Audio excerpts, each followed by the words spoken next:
discovered another woman's lipstick on my husband's shirt during a family reunion, confronted him, and he swore it was nothing, so I packed my things and left, but now he's begging me to come back. Life can change in an instant. One moment, everything is familiar, everything is routine, and you think you know your partner. The next moment, you're staring at a stain on your husband's shirt that makes your heart sink and your mind spiral into doubt. That's how it happened for me, at my in-laws' annual family reunion. I thought I was going to spend a weekend full of food, laughter, and catching up. Instead, I ended up walking away from everything I thought I knew about my marriage. Every year, my in-laws hold their reunion in the same old house in the countryside. It's massive, almost too big for just the family, but it's been passed down through generations. It's where we all gather, my husband, Daniel, and I, his siblings, his cousins, his parents. We all crowd in, eat too much, drink too much, and argue about old family drama. It's chaotic, it's loud, but it's tradition. For the most part, I loved it. We didn't get to see each other often, and the chaos made everything feel real. Daniel and I had been married for 7 years, and like any couple, we had our fair share of problems. But we always worked through them. At least, that's what I thought. The marriage was solid, I believed.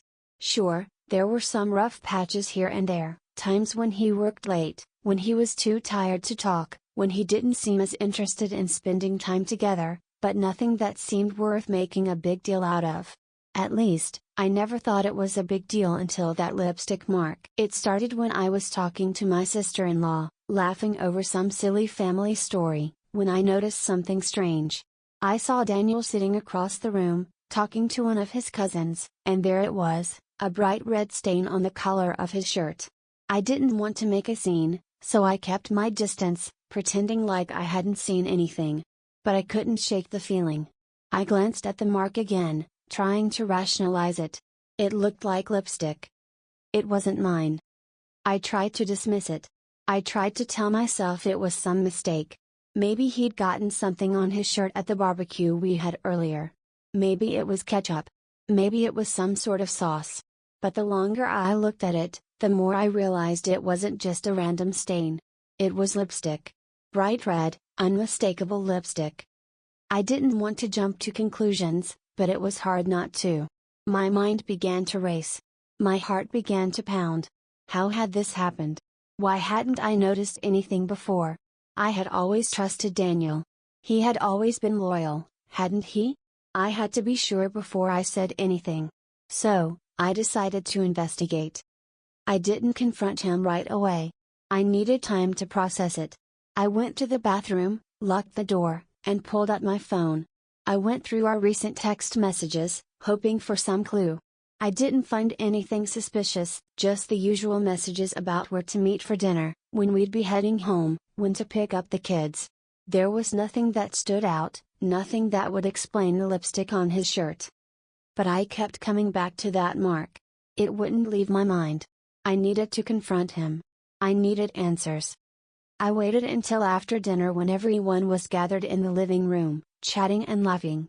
The kids were running around, screaming at each other, while the adults talked about old family stories. Daniel was sitting on the couch, looking comfortable, like everything was fine. But I wasn't fine. I was anything but fine. My stomach was in knots, my head was spinning, and I felt like I was about to lose control. I walked over to him, trying to keep my voice steady. I didn't want to make a scene in front of everyone, but I needed him to answer. "Hey," I said, trying to sound casual. "I saw something on your shirt. What's that?" Daniel looked down at the mark, and for just a moment, I saw something in his eyes. A flash of fear? Guilt? I couldn't tell. But then he recovered quickly, flashing me a nervous smile. "Oh, it's nothing," he said, waving it off. "Just some sauce from the barbecue. Don't worry about it." I didn't buy it. It wasn't sauce. It wasn't anything like sauce. I had seen enough lipstick stains to know what I was looking at. I took a deep breath, trying to keep my voice calm. "Really?" I asked, my voice shaky but controlled. "Because it looks like lipstick." Daniel froze for a moment. His eyes widened, and I could see him struggle to come up with a response. I watched him carefully, my heart pounding in my chest. "No, no, it's just sauce," he said, shaking his head. "I'm telling you, it's nothing." I didn't buy it. The way he said it, too quickly, too defensively, told me he was lying. I pressed on. "I don't think it's sauce, Daniel. It's lipstick. And it's not mine. Whose is it?" His face went pale, and for a moment, he didn't say anything. He just stood there, his mouth opening and closing like he was trying to find the right words. I could feel the anger building inside me. The betrayal, the hurt. All of it was coming to the surface. "Danielle," I said, my voice firmer now. "Whose lipstick is that? Don't lie to me." He opened his mouth, but nothing came out. For the first time, I saw him genuinely struggling. It was like he was caught, trapped in a lie that he couldn't escape.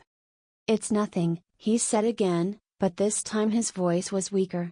"You're overreacting." I couldn't believe what I was hearing. Overreacting? There was a lipstick mark on his shirt. How was that nothing? How could he act like it was nothing? "No, Daniel," I said, my voice rising. "I'm not overreacting. You've been distant for weeks, and now this? I want the truth." He stood up, trying to defend himself, but I wasn't having it anymore. He tried to apologize, to explain, but I wasn't listening. I was done. I was done with the lies, done with the excuses. "I'm done," I said, my voice cold and final. I turned around and started walking toward the bedroom. I couldn't stay there anymore. I couldn't look at him. He followed me, calling out to me, begging me not to leave. But I couldn't stop. "Please, don't do this," he begged, his voice desperate. "It's nothing. I swear." But it wasn't nothing. It was something. It was proof. I grabbed my bag, packed my things, and headed for the door. Daniel tried to stop me, tried to pull me back, but I was already out the door. "Please," he begged, his voice breaking. "Don't leave me." I didn't say anything. I couldn't say anything. I couldn't stand to look at him. I just got in my car and drove. I didn't know where I was going, but I didn't care. I needed to get away from him. I needed to clear my head. I drove for hours, not knowing where I was going, just needing to get away. I didn't want to talk to anyone. I didn't want to hear his voice. I didn't want to hear the lies. I just wanted to be alone. I found a small motel, checked in, and spent the next few days in silence. Daniel didn't stop calling. He didn't stop texting.